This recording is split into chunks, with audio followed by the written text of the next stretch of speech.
Senior صحافی اور تجزیہ کار جاوید چودھری کے مطابق بھارت میں منموہن سنگھ کو حادثاتی وزیر اعظم کہا جاتا تھا، اور یہ بات درست بھی تھی۔ منموہن عام بھارتی شہری سے دنیا کی سب سے بڑی جمہوریت کے وزیر خزانہ بن گئے تھے، لیکن یہ کبھی وزیر اعظم بھی بنیں گے یہ انہوں نے کبھی سوچا بھی نہیں تھا۔ کیوں؟ اس کی دو بڑی وجوہات تھی۔ پہلی وجہ ان کا سکھ ہونا تھا۔ 1984 میں اندرا گاندھی کو ان کے سکھ سیکورٹی گارڈ نے قتل کر دیا تھا، جس کے بعد دلی میں سکھوں کا قتل عام شروع ہو گیا تھا۔ اس سے قبل اندرا گاندھی نے سکھوں کی مقدس عبادت گاہ گولڈن ٹیمپل پر فوج چڑھا دی تھی، لہذا نہرو خاندان سکھوں کو ناپسند کرتا تھا، اور سکھ نہرو فیملی اور کانگریس سے نفرت کرتے تھے، لہذا ان حالات میں کانگریس کی طرف سے کسی سکھ کو وزیر اعظم بنانے کا سوال ہی پیدا نہیں ہوتا تھا۔ دوسرا، وزارت عظمیٰ طویل عرصے سے نہرو فیملی میں رہی تھی۔ راجیو گاندھی کے بعد ان کا صاحبزادہ راہل گاندھی تیار تھا، لہذا کسی دوسرے کو وزیر اعظم کیوں بنایا جاتا۔ لیکن کانگریس کی سربراہ سونیا گاندھی نے 2004 میں الیکشن جیتنے کے بعد اچانک منموہن سنگھ کو کولیشن گورنمنٹ کا وزیر اعظم نامزد کر دیا، جس نے منموہن سنگھ کے ساتھ ساتھ پورے بھارت کو حیران کر دیا۔ یوں سردار جی حادثاتی طور پر وزیر اعظم بن گئے۔ آج جب 2004 کی بھارتی سیاست کا تجزیہ کیا جاتا ہے تو مورخ یہ ماننے پر مجبور ہو جاتا ہے راہل گاندھی کی عمر اس وقت محض 34 سال تھی۔ آج جب 2004 کی بھارتی سیاست کا تجزیہ کیا جاتا ہے تو یہ مورخ یہ ماننے پر مجبور ہو جاتا ہے راہل گاندھی کی عمر اس وقت محض 34 سال تھی۔ سونیا گاندھی کا خیال تھا راہل گاندھی کم عمر اور ناتجربہ کاری کی وجہ سے کولیشن گورنمنٹ نہیں چلا سکے گا۔ دوسرا، ان کا خیال تھا وہ اور ان کا بیٹا پارٹی سنبھال لیں گے، اگلے الیکشن میں اکثریت حاصل کریں گے، اور یوں نہرو فیملی کا اقتدار نہرو فیملی کو واپس مل جائے گا۔ لیکن سونیا گاندھی کا یہ منصوبہ کامیاب نہ ہو سکا اور راہل گاندھی وزیر اعظم نہ بن سکا۔ بہرحال ہم اب اصل ایشو کی طرف آتے ہیں۔ منموہن سنگھ نے 22 مئی 2004 کو اقتدار سنبھالتے ہی اپنے سیکرٹری کو 10 لوگوں کی لسٹ دی اور حکم جاری کیا، یہ لوگ جس وقت چاہے مجھ سے مل سکتے ہیں اور فون پر بھی بات کر سکتے ہیں۔ سیکرٹری فہرست دیکھ کر حیران رہ گیا، کیونکہ اس میں بھارت کے 10 ٹاپ بزنس مینوں کے نام تھے۔ اس زمانے میں پاکستان کی طرح انڈیا میں بھی صنعت کاروں اور بزنس مینوں کو اچھا نہیں سمجھا جاتا تھا۔ انہیں پیسے کا پوت کہا جاتا تھا، اور سیاستدان بالخصوص وزراء ان سے ملاقات سے کتراتے تھے۔ سیکرٹری نے ادب سے سمجھانے کی کوشش کی، سر اس سے آپ پر بہت بڑے الزامات لگیں گے۔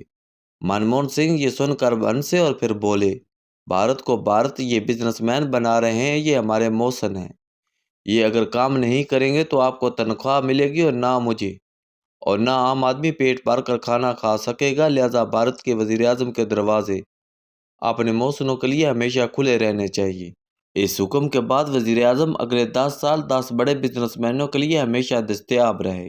لہذا ہمیں یہ ماننا ہوگا آج اگر بھارت دنیا کی بڑی معاشی طاقت ہے یا اس میں 334 بلین رہتے ہیں تو یہ منموہن سنگھ کے اس چھوٹے سے فیصلے کا نتیجہ ہے۔ یہ فیصلہ اچانک نہیں ہوا تھا۔ منموہن سنگھ نے 1992 میں پہلی بار وزیر خزانہ کی حیثیت شائننگ انڈیا کا پروجیکٹ شروع کیا تھا۔ اس نے اپنی معیشت کو لیبرل بنایا تھا، صنعتوں کو پرائیویٹ سیکٹر کے حوالے کیا تھا، اور اس کا پھل آج نریندر مودی اور بھارت کے لوگ کھا رہے ہیں۔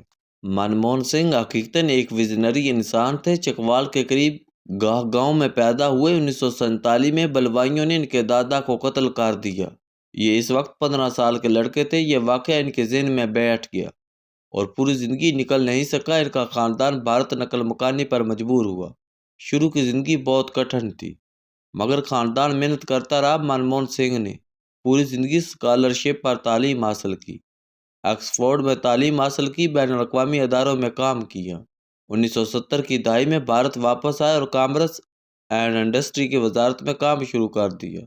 چیف اکنامک ایڈوائزر بنے، انڈین ریزرو بینک کے گورنر رہے اور پلاننگ کمیشن کے چیئرمین بنے۔ زندگی اچھی گزر رہی تھی، لیکن 1991 میں ان کی زندگی میں میجر شفٹ آئی۔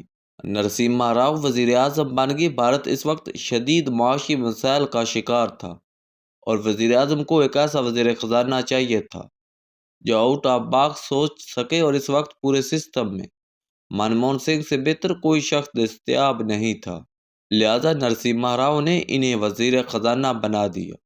منموہن سنگھ نے یہ پیشکش صرف ایک شرط پر قبول کی، اور وہ یہ تھی کہ وزیر اعظم انہیں ان کی مرضی سے کام کرنے دیں گے۔ یہ شرط مان لی گئی۔ اس زمانے میں میاں نواز شریف پاکستان کے وزیر اعظم تھے۔ میاں صاحب نے 2 کام شروع کیے تھے۔ موٹر وے کا اعلان کیا تھا اور معیشت کی لبرلائزیشن شروع کی تھی۔ منموہن سنگھ کو یہ اپروچ اچھی لگی۔ اس وقت جے این دکشت پاکستان میں انڈین ہائی کمشنر تھے۔ منموہن سنگھ نے انہیں دلی بلایا اور پاکستان میں ہونے والے معاشی اصلاحات پر بریفنگ لی۔ اس زمانے میں پاکستان اور بھارت کے فارن ریزرو $2 ارب تھے، یعنی بھارت کے خزانے میں بھی $2 ارب تھے اور پاکستان کے پاس بھی $2 ارب تھے۔ منموہن سنگھ ایک دن دونوں ملکوں کی بیلنس شیٹ لے کر وزیر اعظم کے پاس چلے گئے اور ان کو بتایا، ہم سے 6 گنا چھوٹا ملک معیشت میں ہمارا مقابلہ کر رہا ہے اور یہ ہمارے لیے ڈوب مرنے کا مقام ہے۔ وزیر اعظم نے ان سے اس کا حل پوچھا۔ منموہن سنگھ کا جواب تھا، ہمیں بھارت کا ایک ایسا معاشی آئین بنانا ہوگا جسے کوئی چھیڑ نہ سکے۔ ان کا کہنا تھا، ہمیں اپوزیشن، فوج، بیوروکریسی اور چیف جسٹس کو اکٹھا بٹھا کر ایک ایسا فارمولہ بنانا چاہیے جس میں اگلے 20 سال تک کوئی تبدیلی نہ کی جا سکے۔ ہم پھر ترقی کر سکیں گے، ورنہ ہم 1 ارب لوگوں کی روٹی پوری نہیں کر سکیں گے۔ وزیر اعظم کو یہ بات ٹھیک لگی، لہذا انہوں نے انہیں اجازت دے دی۔ منموہن سنگھ نے اس کے بعد اگلے 20 سال کا معاشی ایجنڈا بنایا۔ وزیر اعظم نے اپوزیشن سمیت تمام سٹیک ہولڈرز کو لوک سبھا میں اکٹھا کیا۔ بزنس مینوں، صنعت کاروں، پروفیسرز، بیوروکریٹس اور ججوں کو بھی پارلیمنٹ میں بٹھایا گیا۔ دھواں دار تقریریں ہوئیں، لوگوں نے ایک دوسرے کے گریبان تک پھاڑنے کی کوشش کی، لیکن آخرکار تمام لوگ 20 سالہ معاشی ایجنڈے پر رضامند ہو گئے۔ یہ منموہن سنگھ کی بہت بڑی اچیومنٹ تھی۔ اس ایک فیصلے نے بھارت کا مقدر بدل کر رکھ دیا۔ اٹل بہاری واجپئی اس زمانے میں اپوزیشن لیڈر تھے۔ وہ بھی منموہن سنگھ کا احترام کرتے تھے، اور منموہن سنگھ بھی۔ نرسمہا راؤ کے زمانے میں وزارت خزانہ نے کھاد کی قیمت میں 4 روپے اضافہ کر دیا۔ بھارت کے کسانوں نے اس پر وبال کھڑا کر دیا۔ اپوزیشن نے یہ معاملہ اٹھا کر پارلیمنٹ کو مچھلی منڈی بنا دیا۔ میڈیا نے بھی وزارت خزانہ کے لتے لینا شروع کر دیے۔ منموہن سنگھ نے قیمتیں کم کرنے سے انکار کر دیا۔ وزیر اعظم عوامی دباؤ میں آ گئے اور انہوں نے وزارت خزانہ پر دباؤ ڈالنا شروع کر دیا۔ منموہن سنگھ نے وزیر خزانہ بنتے وقت وزیر اعظم سے وعدہ لیا تھا، یہ ان کے کام میں مداخلت نہیں کریں گے، لہذا سردار نے استعفیٰ دے دیا اور جا کر گھر بیٹھ گئے۔ وزیر اعظم نرسمہا راؤ نے انہیں سمجھانے کی کوشش کی، مگر یہ نہ مانے۔ آپ بھارتی حکمرانوں اور سیاستدانوں کا کمال دیکھیے۔ وزیر اعظم نے اپوزیشن لیڈر اٹل بہاری واجپئی سے ملاقات کی اور انہیں منموہن سنگھ کے گھر بھجوا دیا۔ آپ اب صورتحال دیکھیے۔ کھاد کی قیمتیں وزیر خزانہ نے بڑھائیں، ایشو اپوزیشن نے اٹھایا اور اپوزیشن کے دباؤ کی وجہ سے وزیر خزانہ نے استعفیٰ دے دیا۔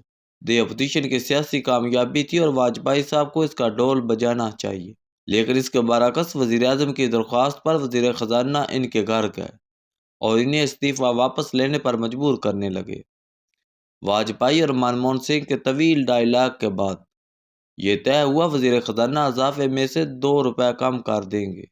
اس سے حکومت اور اپوزیشن دونوں کی عزت بچ جائے گی اور کسانوں کو بھی فائدہ ہو جائے گا۔ منموہن سنگھ نے اگلے دن قیمتوں کے اضافے سے 2 روپے کم کر دیے اور یوں واجپئی کی وجہ سے یہ معاملہ نپٹ گیا۔